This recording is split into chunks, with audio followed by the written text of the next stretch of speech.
Hello, my name is Will, and today I'll be doing a summary slash review of a book called I Am Number 4 by Pittacus Lore. Now, to start things off, I'm going to start out with a little bit of a backstory about our character's homeworld called Lorien. Now, Lorien was this beautiful place before it was destroyed by another alien species called the Mogadorians. The Mogadorians wanted to strip the world of its resources because they had decimated their own planet. Now, in the confusion of all this attack and pretty much the extinction of the Lorians, they managed to send out this group of children who had possessed magical powers called the Guard. And when they were sent to Earth, they also had their sort of mentors. They were called Seapons. And there were 9 of these kids. Now, when they got to Earth, well, they were there to grow and develop their powers, and then they would come together, come back to Lorien, and then, well, preserve the Lorien race. So, there are 19 people headed on this ship to Earth. The 9 kids with super abilities, part of the Guard, and their 9 Seapon. Now, on Earth, they have this special spell that was cast on them to protect them before they left Lorien. And this spell made it so that the children could only be killed in order. That sounds kind of morbid, but what it means is that number 3 could not be killed if number 2 was still alive. So the Mogadorians had to go in order, meaning if these kids were spread out all over the planet, well, it just extends the process and allows time for these children of the Guard to develop their powers, called legacies. Now, when the book starts, number 1 and number 2 are already dead, and number 3 is, well, going to die soon. It starts off with number 3 in Africa, and the Seapon is, well, dying, and tells him to run. Run as fast as you can and don't look back. He breaks out of his little hut in sprints, about 60 miles per hour. In case you couldn't tell, that's incredibly fast for a living being to sprint. So obviously they have some other supernatural abilities other than their legacies. As he's running through the forest, he comes across a ravine. He doesn't know if he can make the jump, but he has to. He has no choice. So he jumps over the ravine, barely makes it on the other side, but there's Mogadorians on the other side. He gets grabbed and then stabbed and dies. Now, when one of these kids dies, the others know because of this sort of burning tattoo on the back of their heel. And it burns in a circle. Well, if all 9 kids die, obviously it'd be a full circle. But so far, 1 part and 2 part has been filled in because 1 and 2 are dead.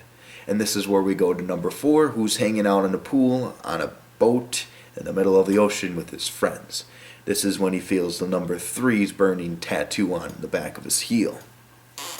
And as it's burning, it starts bubbling the water around him. He jumps off the pool, or jumps off the ship into the water of the ocean and swims back to shore.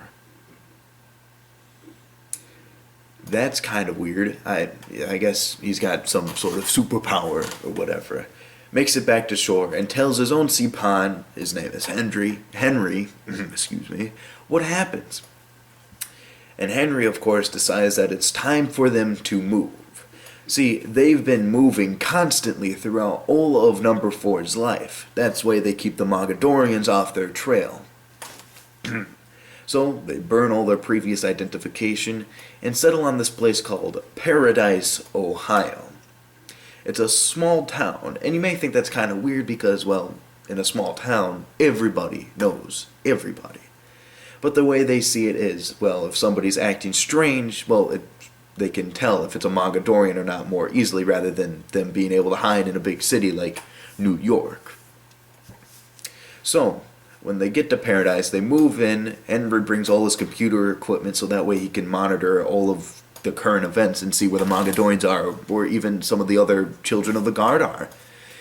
But he still decides to send number 4, whose new alias is John Smith in Paradise, Ohio. So, Henry sends now John to school. And at school, wait, I need some personal space here. Alright, that's much better. At school, John meets this very, very friendly girl named Sarah, and he immediately develops a crush on her because she is, the most beautiful thing he has ever seen. Her skin is soft, her hair looks amazing, her face is just... But Sarah also happens to be the ex-girlfriend of the lead football player guy named Mark, and he is not quite over their breakup. In fact, he doesn't really think that they broke up and still acts like her boyfriend. Now this leads to John getting into, well, arguments with Mark because Mark thinks he's hitting on Sarah, which he most certainly is. He is definitely flirting with Sarah because he likes her a lot. And him and Sarah have a few classes together, home ec, and they make food. But in another class, he is also with her and Mark. Now, I also forgot to mention, he meets this other kid named Sam who kind of shows him around the school. He's this nerdy kid who's really, really into aliens. Kind of ironic, I know. But he leads him around the school and kind of becomes John's friend. They get to this class. It's astrology, or astronomy. Sorry, those two are very, very similar sounding, but they're not similar at all. One is science and the other is not. Off that tangent. Anyways, he gets into a little, fight, I guess, with Mark. Not so much. Mark tries to trip him and he just yells at him, tells him off. But while this is happening, while the teacher is teaching the class, John develops his first legacy. Now, I'm not sure if I mentioned this, but a legacy is essentially their superpowers that they will develop, and that's what makes them part of the Guard. Now, his first legacy is something that we'll come to learn is called Lumen. And essentially what that means is his body can produce light, like a flashlight, but super powered. And it also makes him resilient to heat, like whether that's boiling water, fire, maybe lava. It wasn't in the book, so who knows, I guess. But while this is developing, it's extremely, extremely painful. And here, I'll show you how painful it was.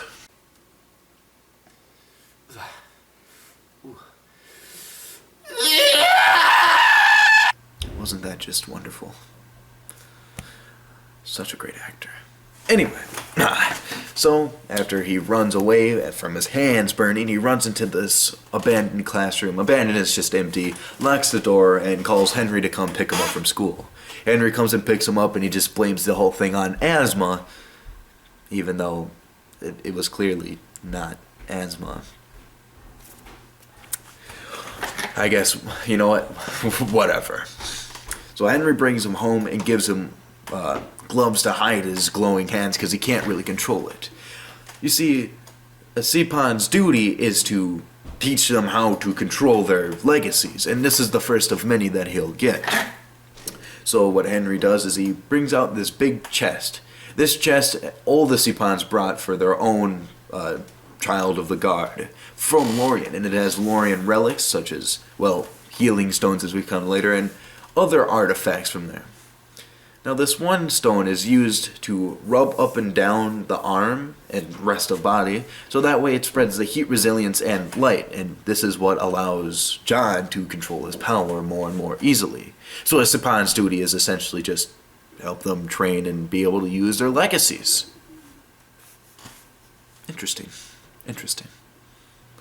Now here comes the best part of the story. Well, the best character in my opinion. And his name is Bernie Kosar. And no, it is not a human, it is not a Lorien or Mogadorian, it's a dog. And he's fantastic. Best character, lovely, lovely, lovely creature. And he just kind of shows up. He doesn't really do much, he just follows John around.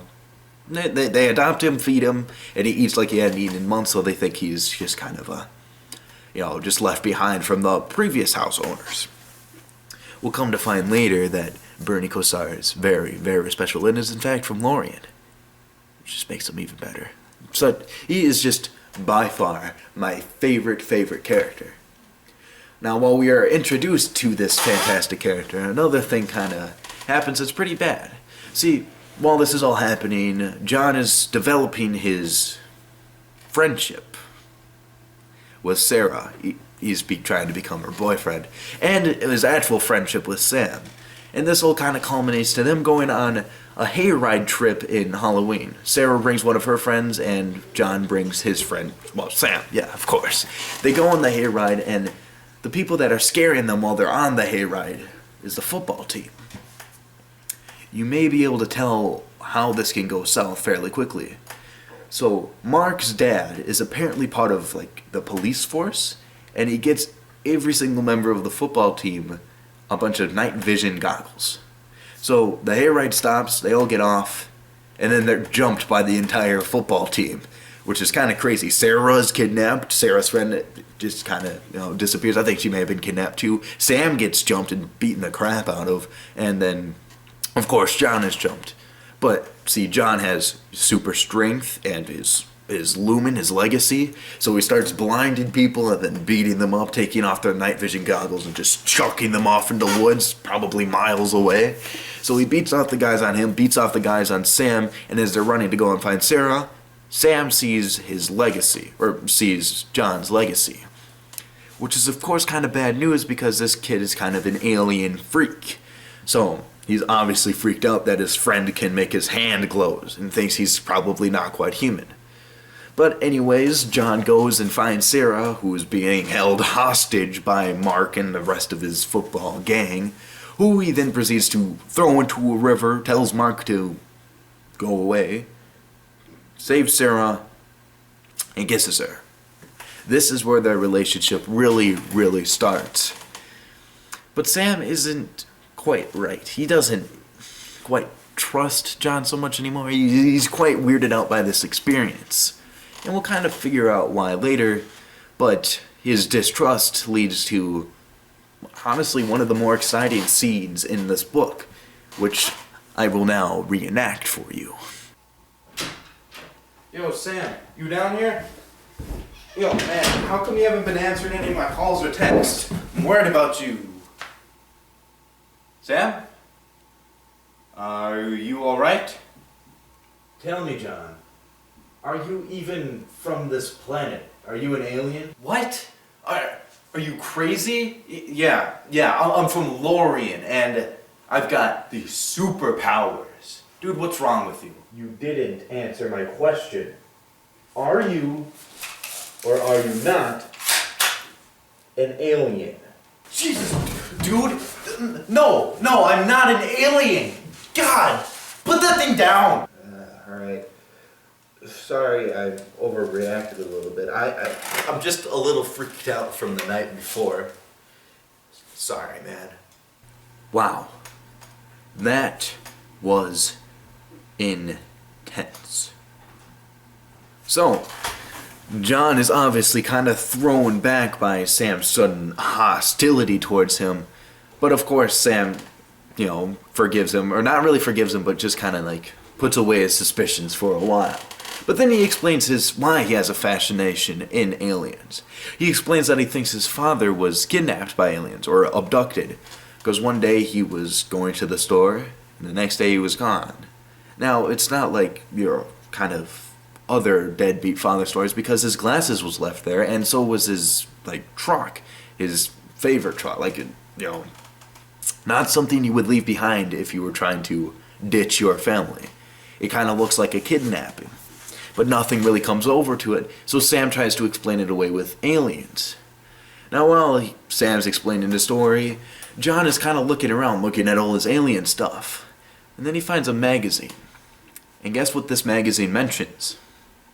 The Mogadorians. This very obviously catches John by surprise and really gets his attention, so he asks Sam if he can borrow it. Sam says sure, not really thinking much of it, and John's kind of freaking out on the inside, and he runs home and shows Henry.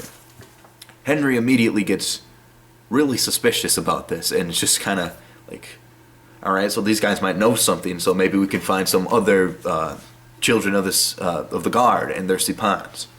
So he then goes to find where this magazine is published, calls a few people who tell him to go away, and then decides to investigate for himself, which kind of leads him into trouble. When he goes to leave, he says he'll be back soon, and he'll be back in time to go to a Thanksgiving dinner, since on the side, Sarah and John's relationship has, really gone up. I guess they're becoming they're a boyfriend and girlfriend now at this point, and their relationship is really, really progressing to the point where Sarah invited him and Henry to a dinner. Because everyone thinks Henry is John's father. They're not. His parents died on Lorien, and Henry's just kind of a close family friend, I guess. But, so obviously John just goes by himself and is freaking out because, well, Henry's not there. He said he would be there, and he's not answering any calls, any texts, emails, anything.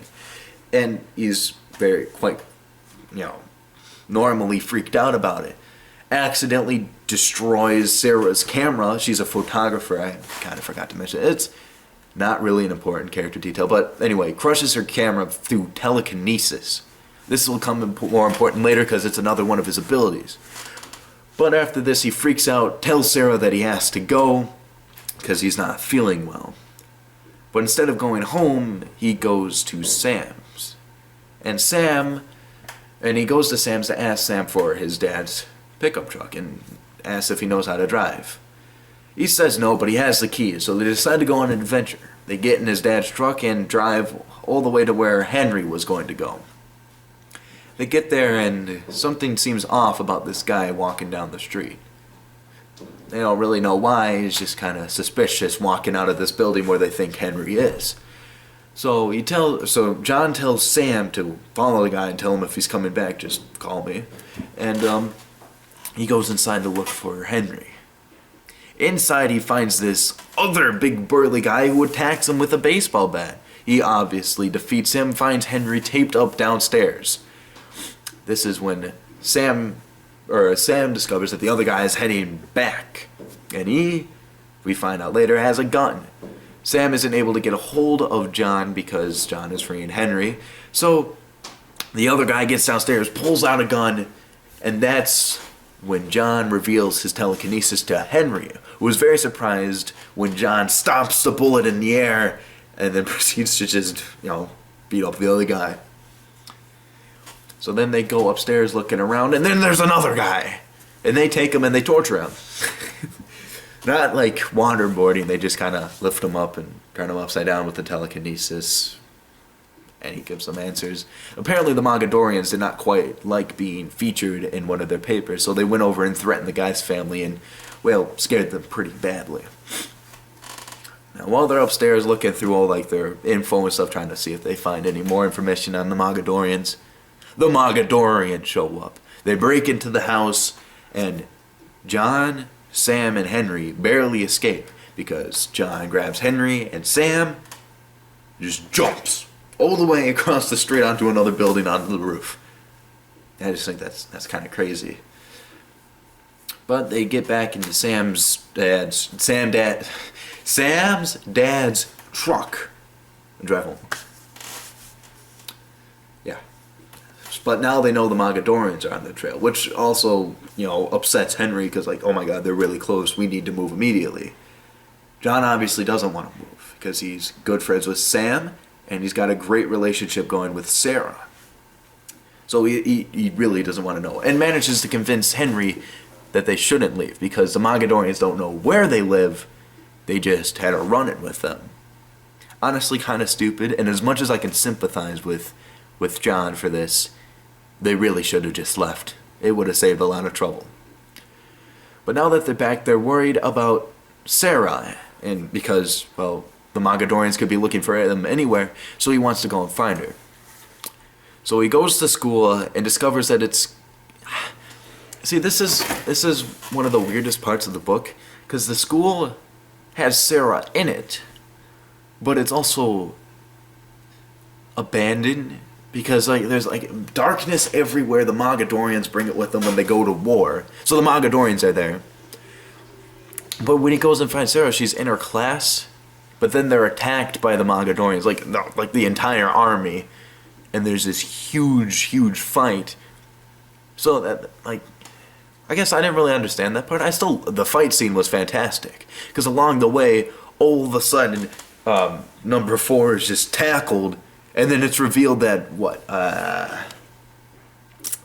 number 6 is there. I know I had to do a quick refresher there. Just ignore that. Just ignore it. So number 6 has the ability to turn herself into an invisible. Obviously, that's the right way to say that. But so she can turn herself invisible and, well, fight back, and that's how they surprise John and everybody else. So while they're running around the school trying to dodge Mogadorians as well as killing them, hiding in classrooms and whatnot, Henry is headed back home to get the chest so that way they can get out of there. And when he comes back with this Lorien shotgun along with the chest. I think that, like, the Lorien shotgun is just cool because it's just like blah blah, Mogadorian down. And when Mogadorians die, they just kind of fade into dust.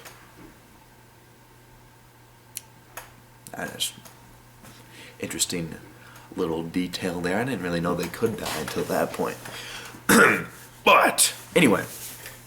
So while this is going on inside the school, they try to figure out escape routes. And they figure out there's this way to go under the gym and then out into, like, the open, and they can run away.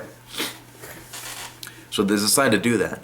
But as soon as they get out there, they realize it was like a massive ambush and they are attacked and it separates everybody. Henry is crushed by this massive beast thing.